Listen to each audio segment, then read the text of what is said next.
বন্ধুরা, আসলে নিজেদের কাজ করা নিজেদের জন্য অনেক ভালো। আর আমরা যদি সবাই যার যার কাজ সুন্দর করে পরিষ্কার করি, যেমন আমাদের বাড়িটা, মানে আমরা যে কাজটাই করব যদি আমরা সুন্দর মতো পরিষ্কার করি তাহলে সুন্দর থাকে। আসলে এই যে আমার বাসার এই সিঁড়িটা, মানে এই ছাদে ওঠার যে সিঁড়িটা, এটা যেমন প্রচণ্ড ময়লা হয়ে আছে। আমি অবশ্যই মানে চাইছিলাম যে কালকে এটাকে পরিষ্কার করব, আসলে যে কোনো কারণে করা হয় নাই। তো এখন দেখতে একটু মানে নোংরা, কেমন মানে পরিষ্কার না থাকলে কীরকম একটা লাগে না? তো আমরা যদি সবাই মিলে যার যার কাজ সুন্দর করে পরিষ্কার করে রাখি তাহলে দেখতেও সুন্দর লাগে, তারপর নিজেদের মনটাও ফ্রেশ থাকে এবং মনে হয় যে আমরা মানে একটা গোছানো সাজানো সুখী একটা মানে পরিবার। তো ঠিক আছে বন্ধুরা, আমি দেখাবো আজকে সেটা পরিষ্কার করব কিভাবে।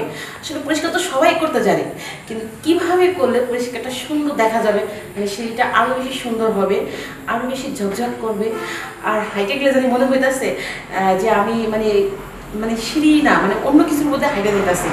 তো চলেন দেখাই আমি কিভাবে আজকে সিঁড়িটা পরিষ্কার করব আর কিভাবে সৌন্দর্যটা বাড়িয়ে তুলব।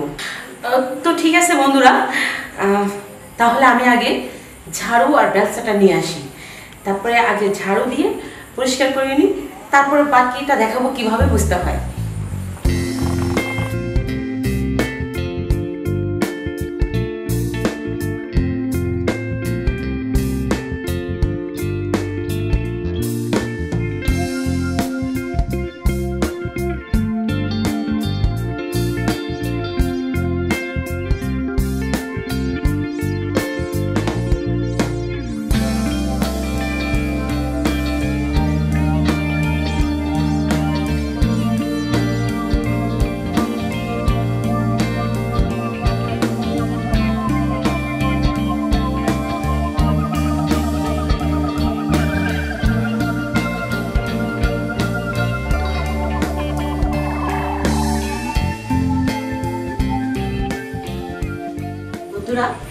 আমি এত আস্তে আস্তে কেন ঝাড়ু দিচ্ছি জানেন?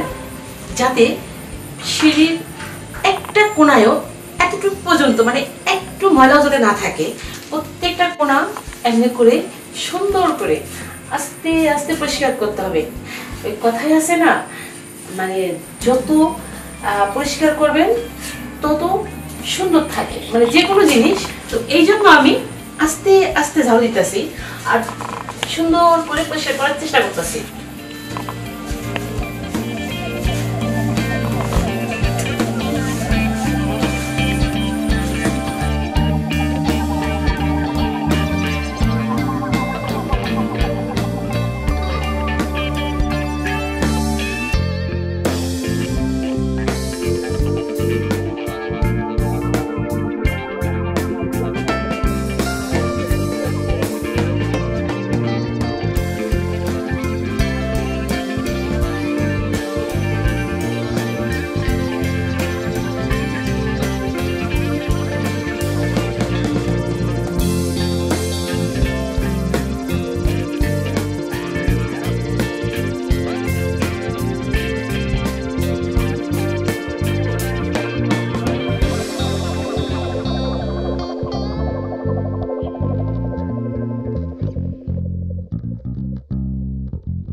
ঝাড়ুর কাজটা শেষ হয়ে গেছে, সেটা সুন্দর করে ঝাড়ু দিচ্ছি আস্তে আস্তে।